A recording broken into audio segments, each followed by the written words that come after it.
Google called the Pixel XL design bold during its initial announcement, noting that the back of the phone's glass and metal makeup gives it personality and character.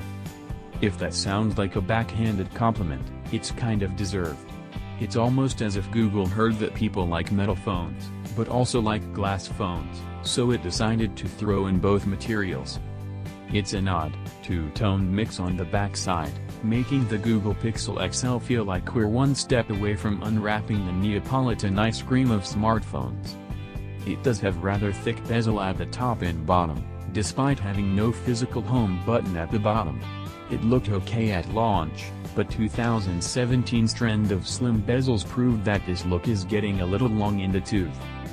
The odd, two-tone mix on the backside makes it feel like we're one step away from unwrapping the Neapolitan ice cream of smartphones.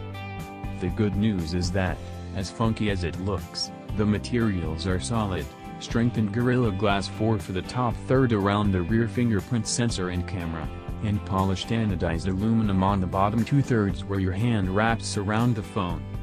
Clutching this phablet shouldn't be a problem if you could get the taller Nexus 6P in your hands.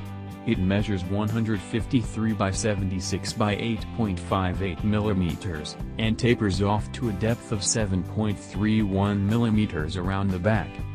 It's slightly thicker and boxier than most phones, including the iPhone 7 Plus at 7.3 mm, but not quite as tall or, more importantly, wide.